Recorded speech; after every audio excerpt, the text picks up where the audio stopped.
El mercado inmobiliario en España ha entrado en una fase de desequilibrio profundo que no tiene precedentes recientes. Este desajuste, marcado por la diferencia que hay ahora mismo entre la cantidad de nuevos hogares y el número de viviendas disponibles, está creando tensiones, yo diría que considerables.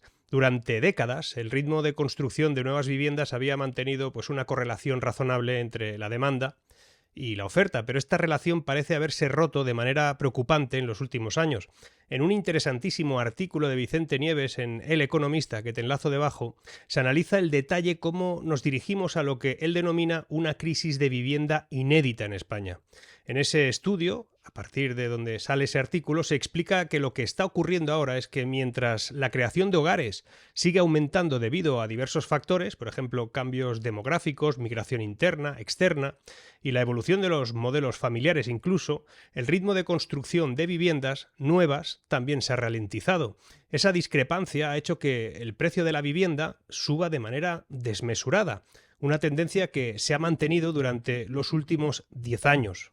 Por lo menos ya una década, aunque con un ritmo que en los últimos tiempos ha superado significativamente el incremento salarial.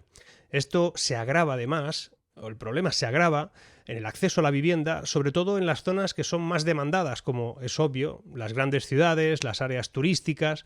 Vamos a hablar un poco de todo esto, de los problemas más graves, uno de los problemas más graves que vive la sociedad española y que se va a trasladar no a los próximos meses, sino a los próximos años y a las próximas generaciones. Quédate que lo de hoy, lo que te voy a contar hoy, también te interesa.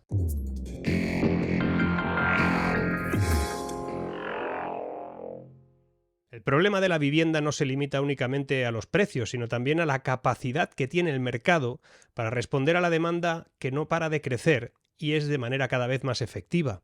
La construcción de nuevas viviendas ha mostrado ciertos signos de recuperación, pero no a un ritmo que pueda mitigar el déficit que ahora mismo hay. Este fenómeno ha llevado a un aumento de la competencia por los inmuebles disponibles y esto es una selva, elevando aún más los precios y haciendo que los alquileres también se disparen porque no hay suficientes para la gente que los quiere. El problema parece aún más grave cuando se observa que no hay soluciones viables a corto ni a medio plazo para equilibrar el mercado. Nada va a ser inmediato. El problema va a persistir. Las razones detrás de esta situación son complejas y múltiples. Por un lado, la normativa urbanística y los largos plazos de licencias y permisos lo que están haciendo es ralentizar el proceso de construcción.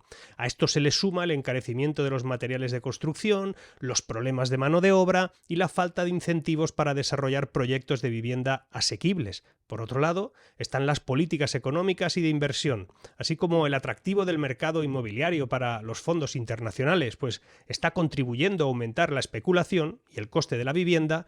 Hay otros factores que también influyen. En este gran desajuste inmobiliario puede llegar a convertirse todo en un fenómeno estructural si no se aborda con medidas más audaces, coordinadas, y parece que nadie está ahora mismo atendiendo la enorme bola de estiércol que se avecina por el horizonte en el ámbito inmobiliario. Es que el mercado inmobiliario español ha pasado por ciclos extremos en las últimas décadas, también viene de ahí, desde la burbuja inmobiliaria que estalló en 2008 hasta la situación actual que podría ahora denominarse como el efecto péndulo, ¿no? Este fenómeno describe, sinceramente, un cambio radical del exceso de construcción al crédito, además que había crédito durante los años previos a la crisis, hacia un periodo de cautela extrema en lo que se dice o se denomina construcción suficiente de viviendas para cubrir la demanda actual. Entre 1999 y 2007, la economía española experimentó un auge inmobiliario que se caracterizó por una demanda insaciable de viviendas, lo que además era fomentado en gran medida por una expansión crediticia que no habíamos visto nunca. Los bancos otorgaban préstamos al 120% a pagar a 70 años tanto a compradores individuales como a los propios promotores inmobiliarios, que lo tenían realmente fácil eso de acceder al crédito. Hubo gente que se compró un piso, una tele y un coche con el mismo crédito, pagando los gastos, todo ello en gastos y en cuotas variables cuando las tasas estaban en el subsuelo. ¿Qué podía salir mal, verdad? Pues salió todo mal. El acceso de crédito sumado a las expectativas de que los precios seguirían subiendo indefinidamente, todo eso creó una espiral especulativa que culminó en la crisis de 2008. Cuando esa burbuja estalló, el sector inmobiliario colapsó, dejando un exceso de oferta en el mercado, un sobreendeudamiento en las familias y la quiebra de muchas empresas constructoras y promotoras. Lo tremendo fue que se siguieron concediendo créditos, vendiendo casas e hipotecando vidas cuando todo se estaba derrumbando a nuestro alrededor. Recuerda que nuestra crisis tuvo su pico en 2013, 5 años después de la propia explosión. Y desde entonces el sector ha vivido un periodo de cierta recuperación lenta, contenida, a pesar de que los precios han subido de manera constante en los últimos 10 años, en la última década.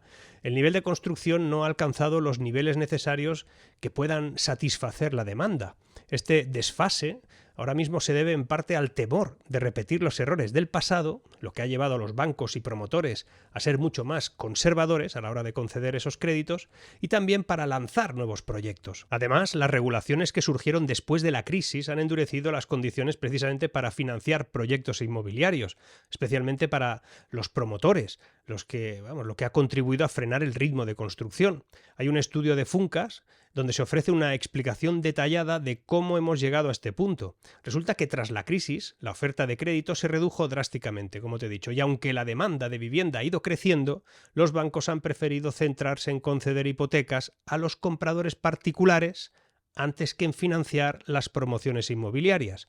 Y a esto se suma un entorno regulatorio que es muy estricto, con muchas exigencias en términos de licencias, permisos para nuevos desarrollos, y todo eso al final evita que haya suelo, lo que ha añadido complejidad y tiempo al proceso de la propia construcción para alcanzar ese suelo. Además, existen otros factores que también contribuyen a este desequilibrio actual, a este problema.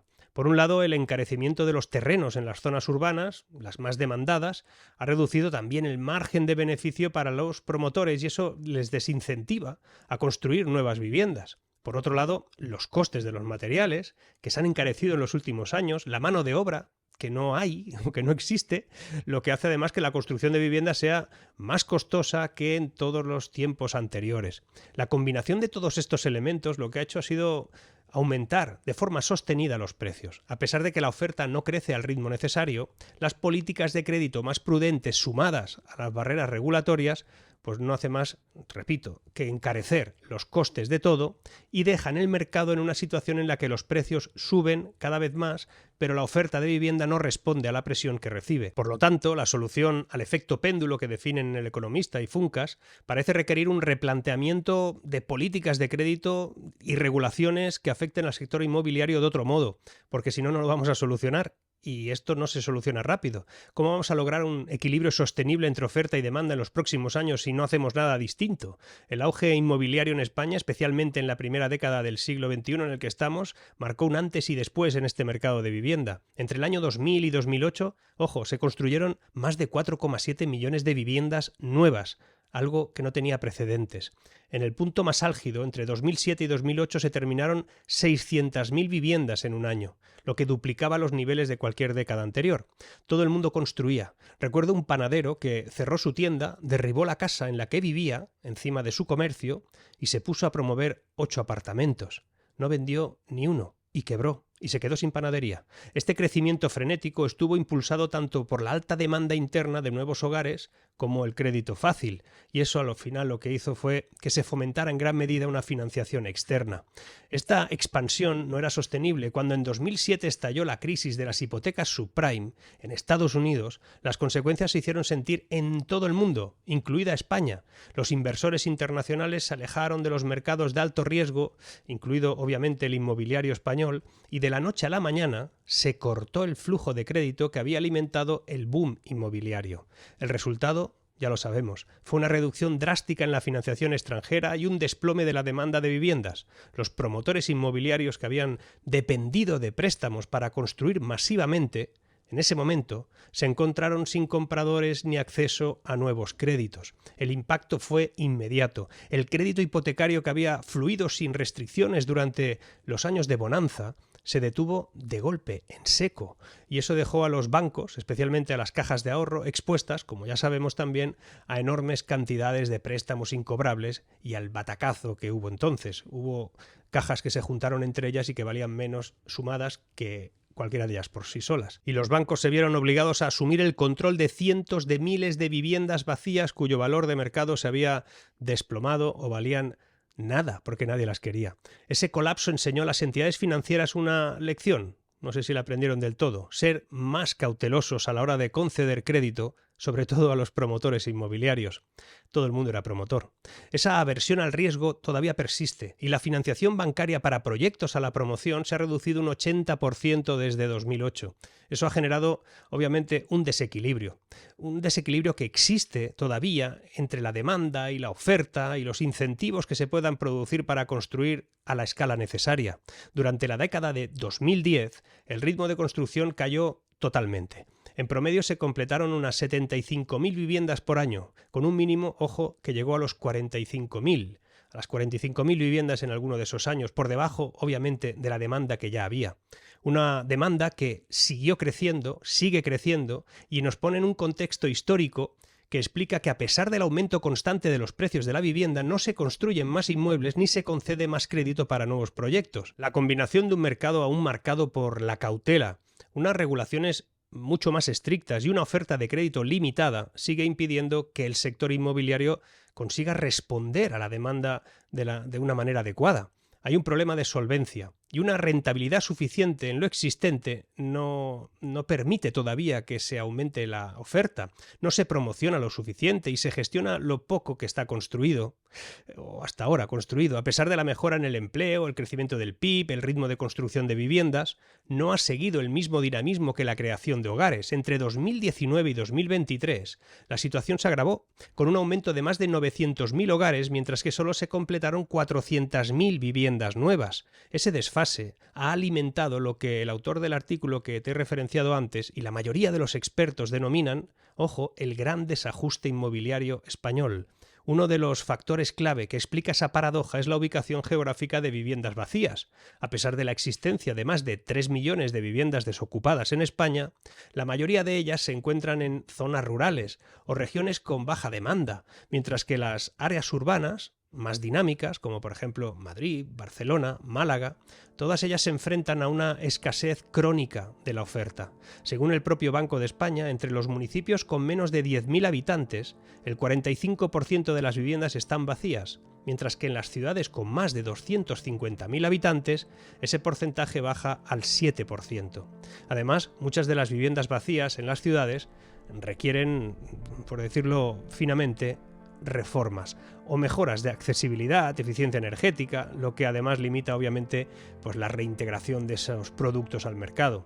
Ese desajuste entre oferta y demanda lo que genera es un incremento sostenido de los precios de la vivienda y además, esto es grave, erosiona la capacidad adquisitiva de la gente.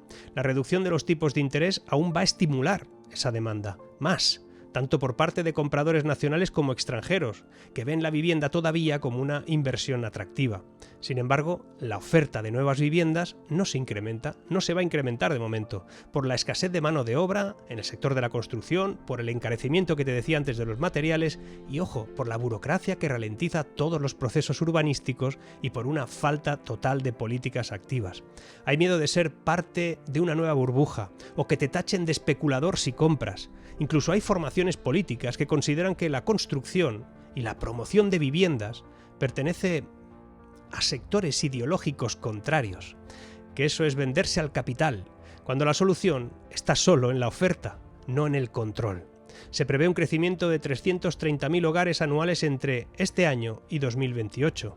Ese incremento en el número de hogares, combinado con la tendencia hacia unidades familiares más pequeñas, va a presionar aún más el mercado, los precios y la vida de las personas. Vamos hacia algo absolutamente desconocido, un país sin viviendas suficientes, lo que ahora será una broma si lo comparamos con lo que viene. El gran desajuste inmobiliario no solo es un problema inmobiliario, es económico porque reduce la capacidad adquisitiva y social porque bloquea las expectativas de futuro de cualquiera que no encuentre un lugar donde vivir. El tema es muy serio, como todos los que tratamos aquí, pero este es un drama inédito que les explotará a los más jóvenes en los próximos años. Si no hacemos nada, seguimos.